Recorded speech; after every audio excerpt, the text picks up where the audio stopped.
চর্চায় স্বাগত। তিস্তার পানি বণ্টন নিয়ে আবারও রাজপথে মানুষ। রংপুর সহ পুরো উত্তরবঙ্গের মানুষ তিস্তা মহাপরিকল্পনা দ্রুত বাস্তবায়নের দাবি নিয়ে অবস্থান করছেন। জাগোবাহে তিস্তা বাঁচাও আন্দোলন হয়েছে। এ নিয়ে ঢাকায়ও নানা ধরনের সেমিনার হচ্ছে, আলোচনা হচ্ছে। আমরা এই তিস্তা এবং সামগ্রিকভাবে নদীর পানি বণ্টন নিয়ে আমরা আলোচনা করব লেখক ও নদী গবেষক মাহবুব সিদ্দিকীর সঙ্গে। মাহবুব সিদ্দিকী, আপনাকে স্বাগত। একটা কথা আমি একদম শুরুতে যে বিষয়টা দিয়ে শুরু করতে চাই, আমরা ছোটবেলায় পড়ে এসেছি চীনের দুঃখ কি, আমরা উত্তরে বলেছি হুয়াংহো। হ্যাঁ, তো তিস্তা কি বাংলাদেশের দুঃখ কিনা? সার্বিকভাবে আমি বলবো যে তিস্তা বাংলাদেশের দুঃখ নয়। কিছু সময়ের জন্য আমরা আমাদের খুব খারাপ সময় অতিবাহিত করছি। ওই এলাকার প্রায় তিস্তার দুই পারে বসবাসকারী 20 থেকে 25 লক্ষ মানুষ, এনারা বিগত 30-40 বছর যাবৎ দুঃখে ভারাক্রান্ত। তাদের জায়গা জমি ভেঙে যাচ্ছে, পানির অভাবে ফসল তারা ফলাতে পারছেন না, নৌপথ শেষ হয়ে গেছে ইত্যাদি। তো আমি ব্যক্তিগতভাবে তো আশাবাদী বটেই, আমাদের তরুণ সমাজও অনেকেই আশাবাদী। তো এটা ঠিক চীনের হুয়াংহোর সঙ্গে তুলনীয় নয়, এর সমাধান হবে। হুয়াংহোর ক্ষেত্রে যে দুঃখের কারণ যেটা ছিল যে একবার ভাসিয়ে নিয়ে যায়, হ্যাঁ, একবার ডুবিয়ে মারে, তো আরেকবার হচ্ছে শুকিয়ে মারে। তো তিস্তার ক্ষেত্রেও তো আমরা দেখছি এইটাই ঘুরে ঘুরে ঘুরে ঘুরে আসছে। হ্যাঁ, বিগত আমরা বেশ 40 দশক প্রায়। তো এটা থাকবে না। আমরা এটা কি তিস্তা মহাপরিকল্পনা যদি বাস্তবায়ন হয় সেক্ষেত্রে আপনি আশাবাদী যে এটা থাকবে? নিশ্চয়ই আশাবাদী, অনেকাংশে এর সমাধান এসে যাবে। আর আন্তর্জাতিকভাবে ভারতের সঙ্গে যে আমাদের অসুবিধাটা হচ্ছে, ওনারা উজানে যে পানিগুলো তারা সরিয়ে নিচ্ছেন, প্রত্যাহার করছেন গাজলডোবায় বাঁধ দিয়ে, শুষ্ক মৌসুমের পুরো পানিটা, এক ফোঁটা পানিও আসছে না। এই ঘটনাগুলো পৃথিবীর ইতিহাসে দ্বিতীয় নজির কিন্তু নেই। এখন উজানে থাকা দেশ তো সাধারণ না, পৃথিবীর কোনো দেশই, সভ্য কোনো দেশ এই বিষয়গুলো করে না, এই ঘটনাগুলো ঘটায় না। যেটা আমাদের বন্ধু, আমরা বলি বন্ধু রাষ্ট্র, তারা প্রতিবেশী সবচেয়ে বড় অহরহ করে যাচ্ছেন। এবং তারা এইসব উজানে যে কয়টা স্থাপনা তারা করেছেন, আমরা বলি 54টি অভিন্ন নদী তো বাংলাদেশের সঙ্গে ভারতের। তো এখন অবধি আমরা সরেজমিন যে পরিদর্শন করেছি, দেখেছি, সার্ভে করেছি, জরিপ করেছি, তাতে 215টি অভিন্ন নদীর সন্ধান আমরা পেয়েছি। 215। তার মধ্যে আমি 150 নদী আমি সরেজমিনে নিজে দেখেছি। আর আমরা বিভিন্ন মানচিত্র, পুরাতন মানচিত্র, বর্তমান মানচিত্র, তারপরে ওই এলাকায় বসবাসকারী যে জনপ্রতিনিধিরা আছেন, এখন তো যোগাযোগের সুবিধা অনেক, ওখানকার মেম্বার সাহেবদের সঙ্গে সরাসরি যোগাযোগ করছি। কিন্তু আমাদের সরকারি নথিতে তো বলছে 54টি। না, সেটা হলো কি, বাংলাদেশ স্বাধীনতা লাভের পরে 1972-73-এ একটা মানে এই কমিশন গঠন হলো, যৌথ নদী কমিশন। তখন আমরা তাড়াতাড়ি করে একটা রিপোর্ট দিলাম এবং সেই রিপোর্টের ভিত্তিতে 54টা আমরা, এর মধ্যে 3টি হচ্ছে মিয়ানমার, 51টি হচ্ছে ভারতের সাথে। না, 57 তো 3টি মিয়ানমার, 54টি ভারতের সাথে। অনেক ভুল এর মধ্যে। আমরা কর্ণফুলীকেই দিইনি, কর্ণফুলী এসছে আপনার লুসাই পাহাড় থেকে, ভারত থেকে এসছে, ওটা বাদ রেখেছি, আরও বহু। তো আমরা সরেজমিনে গত 20 বছর যাবৎ আমি এটা নিয়ে কাজ করছি। গ্রন্থ এখনও রচিত হয়নি, ভাবছি সামনের বছর এটা আমি পাঠকদের কাছে উপস্থাপন করব ইনশাল্লাহ। আমার যদি শরীর স্বাস্থ্য ভালো থাকে এটা করব, সব ঠিকঠাক আছে। তো এই বিষয়গুলো নিয়ে আমাদের ভাবনা চিন্তা করতে হবে যে ওনারা এই নদীগুলোর উজানে আমাদেরকে না বলেই, কোনো ইন্টিমেশন না দিয়ে, কোনো তথ্য না দিয়ে তারা তাদের মতো করে যাচ্ছে। বাদ দিয়েছে। হ্যাঁ, আর আমরা যদি আমাদের দেশের অভ্যন্তরে যদি কোনো অভিন্ন নদীর উপরে কোনো কাজ শুরু করি, সেটা তারা রব তো মানে শুরু হয়ে যায়, ভীষণ জোরে তারা এর প্রতিবাদ শুরু করেন। তো এটা হলো আচরণ এক পেশে। তো বর্তমান পৃথিবীর ইতিহাসে কিংবা আগেও এরকম কোনো দ্বিতীয় উদাহরণ নেই যে তিস্তার পানি নিয়ে এই 12 মাসের মধ্যে 9 মাস আমরা পানি পাচ্ছি না। 3 মাস আবার বর্ষার সময়, যেটা বর্ষার সময় আসছে প্রচুর পানি, তো সেটা আবার আমরা ধরে রাখতে সেটা পারছি। ধরে রাখতে হবে। সেটা ধরে রাখার জন্যে এই যে বর্তমান যে বাঁধটা আছে ইয়াতে কি বলে নীলফামারী জেলা এপারে ওপারে লালমনিরহাট, যেটা করেছি আমরা, সেটা বর্ষার পানিকে ব্যবহার করার জন্যই, সেচের জন্য আমরা করেছিলাম। তো সেটা খুব যে 16 আনা পরিকল্পিত হয়েছিল তা কিন্তু নয়। আচ্ছা, হ্যাঁ, তা নয়। আমরা বর্ষার পানি যখন আমরা স্লুইস গেট কপাট খুলে দিই, তখন অপরিকল্পিতভাবে কপাটগুলো খোলা হয় এবং সেই পানিগুলো গিয়ে ভাটিতে গ্রামের পর গ্রাম বিভিন্ন মানে একরকে একর জমি ভেঙে চলে যায়। নিঃস্ব হয়ে গেছে বহু মানুষ, অনেক সচ্ছল কৃষক নিঃস্ব হয়ে গেছেন। তো এই অপরিকল্পিত কাজগুলো আমরা করি। নদী দুই পার শাসন করা তো মুশকিল, কারণ একেবারে বেলে মাটি। তো আমাদের সেই রকম কোনো প্রযুক্তি এখন পর্যন্ত আমাদের প্রকৌশলীরা সেভাবে করতে পারে। বালিগুলো সরিয়ে নিয়ে, জি জি জি, সেটা বিদেশি যারা আছেন, চায়না থাকতে পারে, নেদারল্যান্ড থাকতে পারে, এদের সঙ্গে আরও উন্নত প্রযুক্তি যাদের আছে তাদের সঙ্গে কনসাল্ট করে এটা করতে পারতাম আমরা, কিন্তু কেন করি না এটা জানি না। এই যে তিস্তা মহাপরিকল্পনা, তিস্তা মহাপরিকল্পনার কাজটা তো শুরু হলো হচ্ছে আজ থেকে প্রায় 10-11 বছর আগে।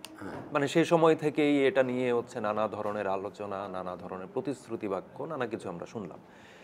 এই সময়ে এসে হচ্ছে, এবং এটা চীনের সঙ্গে, চীন এটার সাথে যুক্তও হলো 22-23 সালের দিকে, তখন তৎকালীন আওয়ামী লীগ সরকারের আমলেই।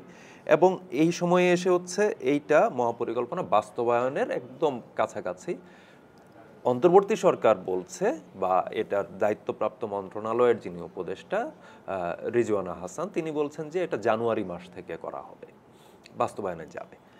আমরা দেখছি যে উত্তরের মানুষ বা আমাদের এখানকার পরিবেশবাদী বিভিন্ন সংগঠন, পরিবেশ আন্দোলন কর্মী, তাদের এক অংশ বলছে যে এটা নভেম্বর মাস থেকেই যেন করা হয়, একটা দাবি, জোর দাবি, এখনই যেন করা হয়। আর আরেক অংশ বলছে এইটা এইভাবে যেন শুরু না করা হয়।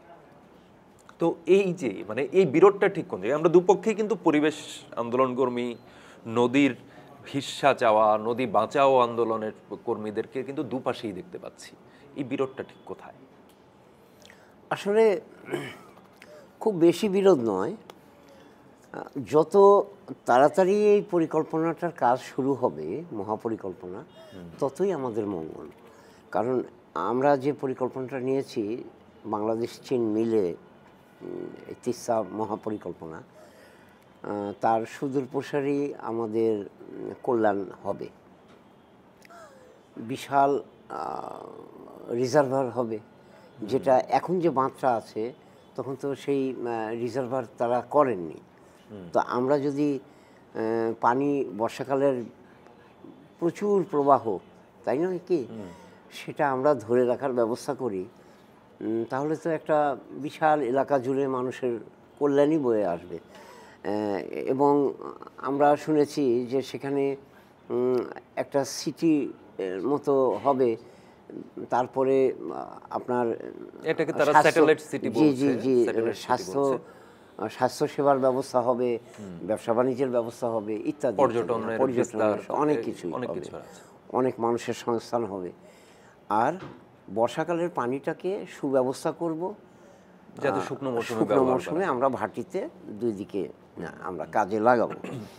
তো এটা তো হবেই। পাশাপাশি আমাদের দুটো জিনিস এখন এখানে খুব গুরুত্বের সঙ্গে আলোচনা করতে হবে। একটি হচ্ছে এই তিস্তা নিয়ে যে আলোচনাটা, এটা দ্বিপাক্ষিক হবে না, বাংলাদেশ ভারত কখনোই হবে না, চীন আসতে হবে। কারণ আমাদের অনেক ভূগোলবিদ আছেন, তারা তিস্তার উৎস বলছেন সিকিম। সিকিমের পাউহুন্ডি একটা হিমবাহ আছে, ওখান থেকে। তা নয়, এটা আরও উত্তরে তিব্বত থেকে আসছে। ছাতামু বলে বলে একটা হিমবাহ আছে, ওখান থেকে ওর উৎস। এখন তো উৎস খুঁজতে কোনো সমস্যা নেই, স্যাটেলাইট ইমেজ ধরা পড়বে। হ্যাঁ, তো আমরা বই পুস্তকে এরকম ভুল তথ্য কেন দিচ্ছি? তাহলে যে নদীটার উৎস চীনে, তো চীনকে বাদ দিয়ে কি আমরা আলোচনা হবে? তো এখন বাংলাদেশ স্বাধীনতার পরে যে কটা গভর্নমেন্টই আসছে, তারা যে কোনো কারণেই হোক না কেন, এই যে ভারতের যে আমাদের যে কাউন্টার পার্ট, আমরা যে আলোচনায় বসি, তাদের সাথে পেরে ওঠে না, না কি অবস্থা এটা বুঝি না। না আমাদের হোমওয়ার্ক কম, না আমাদের তথ্যের ঘাটতি আছে, তা তো নয়। আমরা পানির ব্যাপারে ভাটির দেশ, আর আমাদের অপরপক্ষ ওরা উজানের দেশ, এবং তারা অনৈতিকভাবে অনেক কাজ করছে, আন্তর্জাতিক কোনো আইন কানুনের তোয়াক্কা করছে না। কিন্তু এখানে এখানে মাহবুব ভাই, আমি একটা জিনিস একটু জানতে চাইবো, সেটা হচ্ছে যে এই যে আন্তর্জাতিক আইন যেটার কথা আপনি বললেন, যে পানি বন্টনের ক্ষেত্রে অভিন্ন নদী বা আন্তর্জাতিক নদীর পানি বন্টনের ক্ষেত্রে বা জলপ্রবাহের ক্ষেত্রে, সেই পানি বন্টনের যেই আন্তর্জাতিক সমঝোতা, সেখানে তো বাংলাদেশ প্রবেশ করেনি। আচ্ছা, এটা খুব দুর্ভাগ্যজনক এবং হতাশাজনক বটে। তো আমরা এই সরকারের কাছে, এখন যে সরকার চলছে, এদের কাছে অত্যন্ত আশা করেছিলাম যে 1997 সালে জাতিসংঘের থেকে যে পানি কনভেনশন হয়েছিল এবং পরবর্তীতে এটা আইনে রূপ নিয়েছে, সেখানে বাংলাদেশ রেটিফাই করবে, তারা সিগনেচার করবে, স্বাক্ষর করবে। কিন্তু এখন অবধি এই সরকার তো সেই উদ্যোগ নিচ্ছেন না। তো পানি বিষয়ক যিনি মন্ত্রণালয়ে যিনি আছেন, তার মুখ থেকেও আমরা শুনছি না। তিনি দীর্ঘদিন ধরে কিন্তু পরিবেশ আন্দোলন করেছেন, কর্মী হিসেবে, এবং অনেক এ ব্যাপারে কথাও বলেছেন। এখন নিশ্চুপ কেন? সারপ্রাইজিংলি খুব চুপচাপ আছেন এই ব্যাপারে, অন্তত 1997 সালের। তারপরে আপনার নিশ্চয়ই স্মরণে আছে যে 2001-এ যে গভর্নমেন্ট ছিল, সেই সরকার একটা উচ্চ ক্ষমতা সম্পন্ন একটা কমিটি করে দিয়েছিল যে আমরা জাতিসংঘের এই আইনটাকে রেটিফাই করব কিনা, আমরা সিগনেচার করব কিনা। যারা সেই সময়কার পানি বিশেষজ্ঞ কিংবা বিশাল মাপের মানুষ, তারা অনেকেই বেঁচে আছেন। এই সরকারেও একজন আছেন, আবার একজন আছেন উনি একটা বিশ্ববিদ্যালয়ের ভাইস চ্যান্সেলর ছিলেন, এখন অবসরে আছেন। ওনাকে আন্তর্জাতিক ভাবে উনি খুব বড় মাপের মানুষ, পানি বিষয়ক। তো তার উপরে দায়িত্ব ছিল, এরকম একটা টিম ছিল। কিন্তু তারা কি রিপোর্ট দিলেন, যে রিপোর্টের ভিত্তিতে সেই সময়কার সরকার এটাকে রেটিফাই করেননি কিংবা তারা স্বাক্ষর করেননি, সেটা এখন সেই কমিটিকে জিজ্ঞাসাবাদ করা দরকার। মানে তাদের কাছ থেকে মানে জিজ্ঞাসা করা দরকার জনগণের, যে কি রিপোর্টটা আপনারা দিলেন, কি কারণে আপনারা, আমাদের অক্ষমতা কি, যে করলে কি হতো, নিষেধ কেন করলেন। সেই কমিটিতে যদি আমি পরিবেশ বিশেষজ্ঞের কথা বলি, সেই জায়গায় যতদূর যে ডক্টর আইনুন নিশাত ছিলেন, আমরা শুনেছি যে ছিলেন, বা আসিফ নজরুল এনারা ছিলেন, আইন বিশেষজ্ঞের জায়গা থেকে ছিলেন, শোনা যায়। আমরা তো সেই জায়গাটা করেনি। এবং এখন আবার হচ্ছে একটা অংশ আবার সরকারে আছে, কিন্তু এখনো সুযোগটা ছিল আসলে যে এই কনভেনশনে যাওয়ার, অনুস্বাক্ষরটি করার। সেখানে এবারও আমরা গেলাম না, কিন্তু পরিবেশ আন্দোলন করেছি বিভিন্ন সময়। তিস্তার পানি কেন পাচ্ছি না, সেটা নিয়ে কেন আন্তর্জাতিক আদালতে আমি যেতে পারছি না, বা আন্তর্জাতিক আইনের কেন সহায় নিতে পারছি না, সেটা আমরা বারবার বলেছি। রাইট, আমাদের বন্ধু রাষ্ট্র যখন এই এরকম অনৈতিক আচরণ করছে আমাদের সঙ্গে পানি নিয়ে, তখন তো আমরা বাধ্য হয়ে আন্তর্জাতিক ফোরামে, আন্তর্জাতিক আদালত পর্যন্ত যেতে পারবো। তো যাওয়ার কি আমাদের নৈতিক কোনো অধিকার আছে? আমরা তো ওই যে আইনটা ভাটির দেশের অনুকূলে, যে আইনটা, সেই আইনের পক্ষে আমরা অবস্থানই নেই। অবস্থানই আমাদের নেই, তাহলে আমরা কিভাবে, আমাদের নৈতিক কোনো অবস্থান আছে কি? তাহলে এই যে এত বছর ধরে যে তিস্তার পানি কেন দিচ্ছে না, ভারত কেন দিচ্ছে না, বাংলাদেশ এখানে নতজানু কেন, এই যে আন্দোলনগুলো আমরা এই মানুষগুলোকেই দেখলাম বিভিন্ন সময় আন্দোলন করতে, সামনের সারিতে থেকে হচ্ছে বক্তব্য দিতে। তাহলে এইটা কি কোনো মানে শুধুমাত্র রাজনৈতিক বা কথার কথা হিসেবেই তারা এতদিন বলেছেন, নাকি মানে বিষয়টা কি, তারা এখন তো দায়িত্বপ্রাপ্ত, তারা এই জায়গাটায় যাচ্ছেন না কেন? এই ব্যাপারে আমাদের সামাজিকভাবে যারা নদী নিয়ে আন্দোলন করছি, পরিবেশ নিয়ে আন্দোলন করছি, এখন সরকারের বাইরে আমাদেরকে সোচ্চার হয়ে এটা খুব শক্তভাবে চাপ সৃষ্টি করতে হবে যে এটা কেন হচ্ছে না।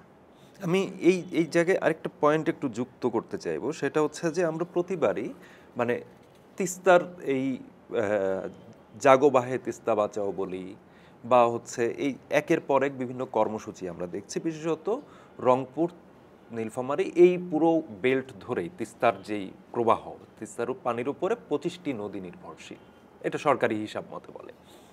তো এই অঞ্চলে যেটা আমরা দেখতে পাচ্ছি, এবং তিস্তার এই মুহূর্তেই নভেম্বরেই করতে হবে, বা এই যে বিষয়টি আমরা দেখি যে তিস্তা প্রসঙ্গটি বারবার নির্বাচনের আগে, ভোটের আগে উঠে আসে। তাহলে আপনি একটু আগে যেটা বলছিলেন যে এই মানুষগুলোই একটা সময় যে তিস্তার পানি কেন পাচ্ছি না, বা অভিন্ন নদীর পানি বন্টন নিয়ে তারা সোচ্চার ছিলেন, দায়িত্ব পেয়ে তারা আবার ওটা করছেন না। আবার আমরা দেখি যে নির্বাচনের আগে বারবার হচ্ছে এই দাবিগুলো ঘুরে ঘুরে আসে। এটা কি নির্বাচনী কোনো খেলা? না, তা নয়। আপনাদের নিশ্চয়ই মনে আছে যে বিগত সরকারের সময়ে তিস্তা নিয়ে একটা খুব জোরদার আন্দোলন হয়েছিল। আন্দোলনকারীদের বিরুদ্ধে মামলা হয়েছে, তারা জেল হাজত বাস হয়েছে এবং নিদারুণ যন্ত্রণায় শিকার হয়েছেন তারা। অনেকে দীর্ঘদিন কারাবাস ছিল আগের সরকার। তো বিরোধী দলের উপরে প্রচণ্ড রকম নির্যাতন ছিল। তো এই তিস্তার বিষয়েও তারা আন্দোলন করতে গিয়ে তারা এই অবস্থার সম্মুখীন হয়েছে, তারা নির্যাতনের শিকার হয়েছেন। তো এটা ঠিক নির্বাচনের আগে কিংবা এসব না, তিস্তা নিয়ে সবসময় ধারাবাহিকভাবে ধারাবাহিকভাবে এটা হচ্ছে, আন্দোলনটা হচ্ছে, এবং এটা অত্যন্ত শতভাগ যৌক্তিক আন্দোলন। আন্দোলন তো নিশ্চয়ই মানুষ বিপদে পড়লেই তো আন্দোলন করে, মানুষ বিপর্যস্ত হলে তাদের অবস্থার খারাপের দিকে যখন যাবে তখনই তো তারা সে তার অধিকার আদায়ের জন্য তারা আন্দোলনে যাবেন।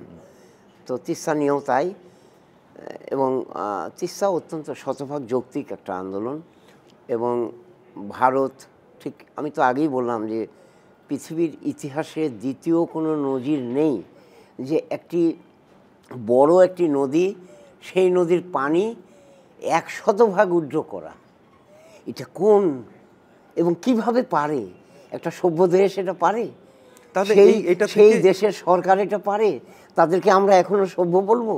তাহলে এই যে পানিটা আটকে রাখছে, হ্যাঁ, তাহলে এই ভারতের সাথে হচ্ছে আমি পানি বন্টন চুক্তি সম্পন্ন না করে বা ওই জায়গাটা পর্যন্ত না গিয়ে তিস্তা মহাপরিকল্পনা আমাকে কি সমাধান দেবে? তিস্তা মহাপরিকল্পনার সমাধান দিবে, কারণ আমরা পাশাপাশি দুটোই করব। একটা রেটিফাই, এটার আন্দোলন যে তাড়াতাড়ি অনুস্বাক্ষর করো, আন্তর্জাতিকভাবে আমরা যেতে পারবো। আর এটা আমরা করব আপাতত আমাদের স্বাভাবিক অবস্থায় যাওয়ার জন্য। আপনি যে 215টি নদীর, অভিন্ন নদীর কথা যে আপনি বললেন, এই 215টি নদী মানে 54টির বদলে যদি আমি আলোচনার টেবিলে 215টি অভিন্ন নদীর প্রসঙ্গ আনি, সেখানে নিশ্চয়ই বাংলাদেশ থেকে উৎপত্তি হয়ে ভারতে প্রবেশ করেছে এরকম নদীর সংখ্যাও বাড়বে। ও আচ্ছা, এটা নিয়ে একটা রিসেন্ট আমার গবেষণা আছে, যেহেতু আমি এটা নিয়ে কাজ করছি দীর্ঘদিন। এখানে আমি একটা পুস্তিকা, এটা হলো বাংলাদেশ ভারত অভিন্ন নদীর সমস্যা ও সমাধানের পথ। 40টা নদী আছে, তার মধ্যে বাংলাদেশ থেকে ভারতে যাচ্ছে, বাংলাদেশ থেকে ভারতে যাচ্ছে সব 40টা নদীর পানি যাচ্ছে। তার মধ্যে সরাসরি 16টি নদী বাংলাদেশে উৎপত্তি হয়ে ভারতে গেছে। পার্মানেন্টলি একেবারে ভারতের মধ্যে যাচ্ছে এবং পুরোপুরি সেই নদীর পানিগুলো তারা ব্যবহার করছে, তাদের ইকোসিস্টেম ডেভেলপ হচ্ছে, তাদের মানুষ এটা নির্ভরশীল। সমৃদ্ধ হচ্ছেন, এবং লক্ষ লক্ষ মানুষ। তো এই বইটার মধ্যে আমি এটা লিখেছি। তো এখানে ঠিক ক্যাটাগরি করা আছে, কয়েকটা শ্রেণী ভাগ আছে। যেমন বাংলাদেশ থেকে উৎপত্তি হয়ে ভারতে পতিত হয়েছে, এরকম 16টি আছে। তারপরে বাংলাদেশে উৎপত্তি লাভ করে ভারত হয়ে পুনরায় বাংলাদেশে প্রবেশ করছে, ভারতে উৎপত্তি হচ্ছে। তারপরে না, বাংলাদেশে উৎপত্তি হয়ে ভারতের মধ্যে দিয়ে ঢুকে আবার বাংলাদেশে আসছে। এই ক্যাটাগরিতে আছে 8টা নদী। তারপরে গতে আছে ভারতে উৎপত্তি, বাংলাদেশ হয়ে পুনরায় ভারতে গেছে, উৎপত্তি ভারতে অনেক। ডাহুক নামে একটা নদী আছে, এরকম ভারতে উৎপত্তি হয়ে বাংলাদেশের ভিতর দিয়ে ওই সেই পঞ্চগড়ের ভিতর দিয়ে গেছে, গিয়ে আবার ভারতের উত্তর দিনাজপুর জেলার চোপড়া একটা থানা আছে, চোপড়া, ইসলামপুর, তারপরে রায়গঞ্জ, এরকম থানা আছে। এইসব থানার ভিতর দিয়ে যাচ্ছে এবং ওই এলাকার প্রায় 10 লক্ষ মানুষ সরাসরি উপকৃত হচ্ছে। এই ডাহুকে আবার গিয়ে আমাদের মানে পঞ্চগড় থেকে উৎপত্তি হওয়া বেরন, তারপরে ভেরসা, তারপরে ভাতা নামে একটা নদী, এরকম এই কতগুলো নদী গিয়ে আবার ডাহুকে পড়েছে ওই ওই চোপড়া থানায়, ইন্ডিয়াতে। তো সেখানে গিয়ে সমৃদ্ধ হচ্ছে নদীটা এবং ও রীতিমতো নাব্য নদী ওটা। তো এইভাবে প্রায় 10 লক্ষ মানুষ কিন্তু উপকৃত হচ্ছে। তো আমরা এই কোনো নদীর উপরেই কিন্তু আমরা কোনো স্থাপনা করিনি আমরা। হ্যাঁ, 40টা নদীর যে কথা বলছি আমি একে একে বলছি আপনাকে। এটা তো গ শ্রেণী আমি বললাম।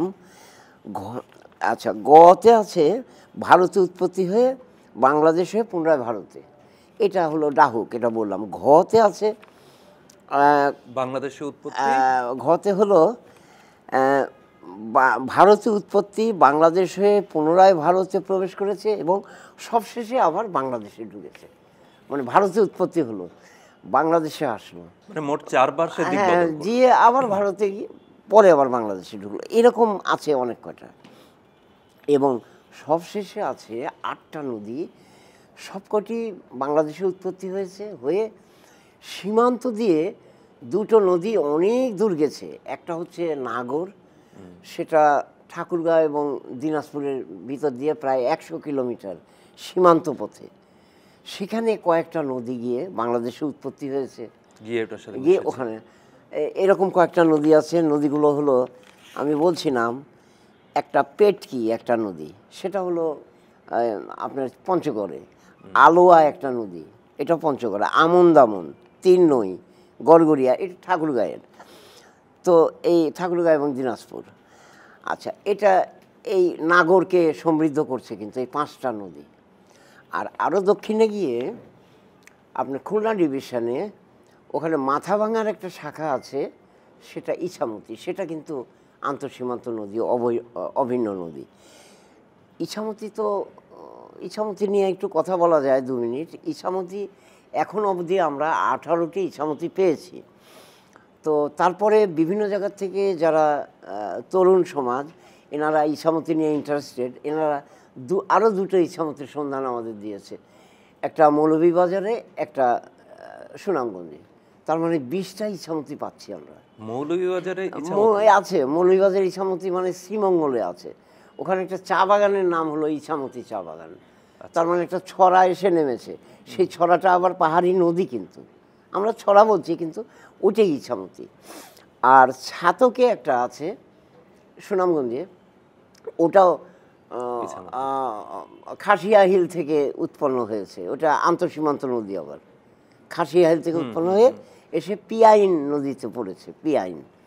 তো এরকম তাহলে 20টা আমরা পাচ্ছি, ইছামতি পাচ্ছি। তো এই ইছামতিটা এটা সর্ববৃহৎ ইছামতি, যেটার কথা আমি বলছি।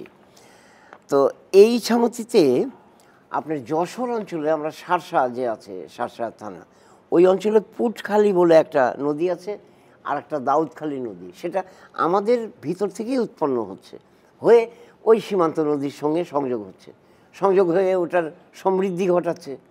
ওই পানি ব্যবহার করছে ভারত বিভিন্নভাবে, সেচ কাজে ব্যবহার হচ্ছে, ললিত পাম্প দিয়ে তাদের জমিতে ব্যবহার করছে।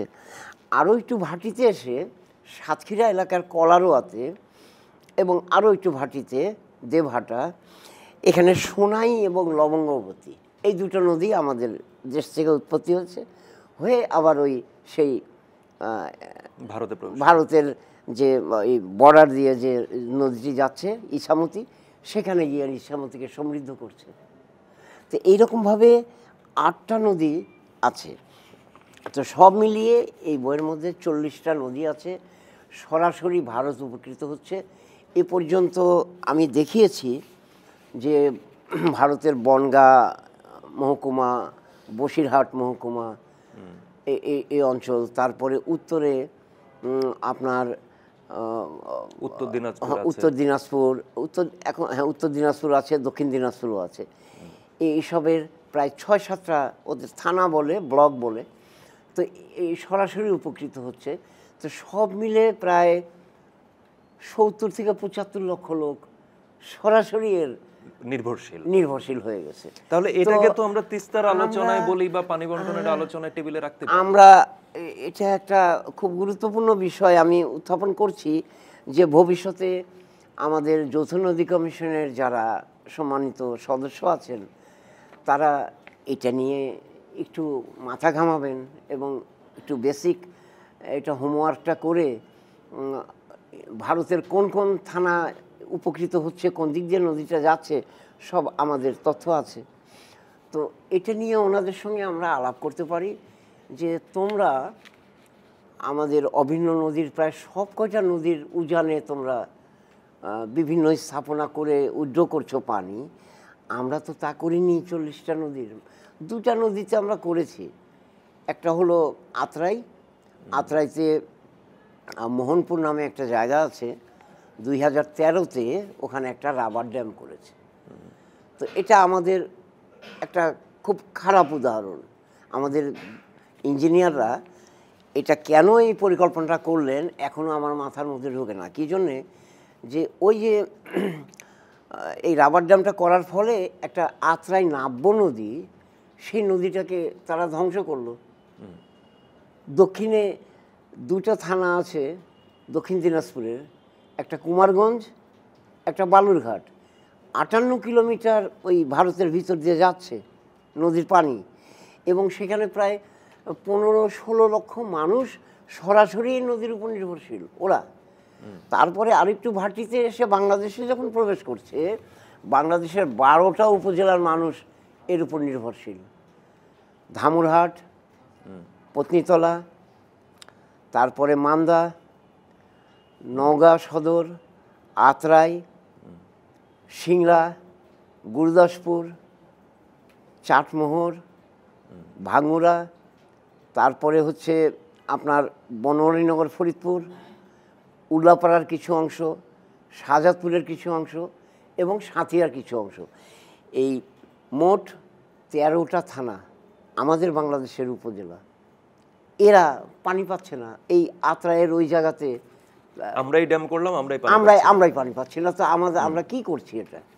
এবং এটা একটা আন্তর্জাতিক সমস্যা সৃষ্টি করলো এখন সেক্ষেত্রে। এটা খুব ইন্টারেস্টিং। কিন্তু 2016-তে মমতা ব্যানার্জি উনি সরাসরি বিষোদ্গার করলেন এই আত্রাইয়ের এই পানি নিয়ে, যে আমাদের জল দেওয়া হচ্ছে না, আত্রাইয়ের পানি বন্ধ করা, আত্রাইয়ের উপরে উজানে বাঁধ দেওয়াতে, ইত্যাদি ইত্যাদি। তো আমরা এটা আমাদের জন্য কিন্তু খুব সুফল আনছে না। আত্রাই কিন্তু সরাসরি পানি আছে সেখানে। আমরা ললিত পাম্প দিয়ে আমরা যদি শুষ্ক মৌসুমে আমরা আবাদ করতে চাই, তো ওই আমার রাবার ড্যামের দরকার নাই, ললিত পাম্প দিয়ে আমরা তো পানি তুলতে পারি, পানি আছে। তো আমরা খামাখা এসব করে ভাটির মানুষকে বিপদে ফেলছি কেন? এটা একটা জায়গা করেছি। আর টাঙ্গনে একটা ছোট্ট স্থাপনা আছে আমাদের এত অপ্রয়োজনীয়। তো ভারতের সঙ্গে যখন আমরা আলোচনায় বসবো, আমরা এটা উঠিয়ে দিব, আমরা তো দরকার নাই, তোমরা পানি হ্যাঁ, ছাড়ো, তোমরা আমরাও পানি তুলে ছাড়ো, দিই। আমরাও এটা করছি। সমঝোতা, তো এটা সমঝোতার জন্য এই বইটা করা হয়েছে। আচ্ছা, তো এই আর কি। তো তিস্তা বলি বা হচ্ছে আমাদের অভিন্ন নদীগুলোর পানি বন্টনের বিষয় হচ্ছে ভারতের সঙ্গে যেই আমাদের বিরোধ বলি, সেই জায়গায় সমঝোতার পথে আমাদের এই অভিন্ন অনাবিষ্কৃত নদীগুলো, অভিন্ন নদী হিসেবে আছে তারা, কিন্তু তারা অনাবিষ্কৃত বা সরকারি নথিতে হ্যাঁ, আমাদের নেই। নেই, নেই। এই নদীগুলো আমাদের সহায়ক হতে পারে। হতে পারে। ওকে। আর আর একটা বিষয় উল্লেখ করতে হয়, আমাদের অনেক নদী নিয়ে যারা চিন্তা ভাবনা করেন, এরকম অনেক ব্যক্তি আছেন, অনেকেই আমি দেখি টেলিভিশনে অনেক সময় কথা বলেন। তারা বলেন যে গজলডোবায় ওখান থেকে পানি উদ্ধার করেছে, তার ভাটিতেও তো প্রায় 15-20 কিলোমিটার জলপাইগুড়ি এলাকা আছে, তারাও তো অসুবিধায় পড়ছে। না, ওনাদের ভৌগোলিক অবস্থান তো তা নয়, কারণ ওখানে করলা নামে একটা নদী আছে, যেটা বৈকুণ্ঠপুর অরণ্য ওই নিম্ন জলাভূমি থেকে উৎপত্তি লাভ করেছে। সেই করলার পানি দিয়ে সমৃদ্ধ হচ্ছে জলপাইগুড়ি শহর। কোনো সমস্যা নাই তো তাদের, সব সমস্যা তো আমাদের। এই গজলডোবার মূল মূল নেতিবাচক প্রভাবটা আসলে হচ্ছে বাংলাদেশের উপরেই বাংলাদেশ, পড়ে, হ্যাঁ, সেটা ওরা হচ্ছে না, জলপাইগুড়ি বা ওরা ভারতের ওই ওরা অংশের তেমন উপরে নয়। পড়ে না। ওদের উজানে অনেক নদী আছে, যে নদী দিয়ে ওরা তাহলে গজলডোবা নিয়ে আলোচনাটা আসলে বাংলাদেশকেই করতে হবে। বাংলাদেশকে এককভাবে। তিস্তার পানি বন্টন বা তিস্তার নাব্যতা ফিরে পেতে, বিশেষত শুষ্ক মৌসুমে তিস্তা কখনো প্রচণ্ড রকমের খরস্রোতা হয়ে ওঠে বর্ষায়, যখন হচ্ছে দুপার ভেঙে সে নিয়ে যায়। আবার বাকি 9 মাস যখন শুষ্ক মৌসুম, যখন বৃষ্টিপাত কম, তখন আসলে শুকিয়ে মারে। এই যে কখনো ভাসিয়ে দেওয়া, কখনো শুকিয়ে মারা, এই তিস্তা আমাদের বন্ধু, তিস্তার নদী। সেই নদীর সাথে মানুষের যে সম্পর্ক, সেই সম্পর্কের জায়গা থেকেই বারবার পানির প্রসঙ্গটি আসছে, পানি বন্টনের প্রসঙ্গটি আসছে। তিস্তায় মহাপরিকল্পনা করে আমরা হয়তো সেচের বা স্থানীয়ভাবে কর্মসংস্থানের একটা পথ আমরা হয়তো পাবো, কিন্তু এর পূর্ণাঙ্গ সমাধানের জন্য আসলে হচ্ছে এই অভিন্ন নদীর পানি বন্টনের সমস্যাটির সমাধান প্রয়োজন। এবং সেই ক্ষেত্রে মাহবুব সিদ্দিকী আমাদের জানালেন যে আমাদের অনাবিষ্কৃত কিন্তু বহু বছর ধরে বিদ্যমান অনেকগুলো অভিন্ন নদী আছে যা সরকারি নথিতে নেই। সেই নদীগুলোকে সরকারি নথিতে বা সরকারি ব্যবস্থাপনায় সেগুলো জরিপ করে সেই নদীগুলোকে যদি আমরা আলোচনার টেবিলে নিয়ে যাই ভারতের সঙ্গে, তাহলে হয়তো এই অভিন্ন নদীর পানি বন্টনের একটা সুরাহা হতে পারে। আজ এই পর্যন্তই।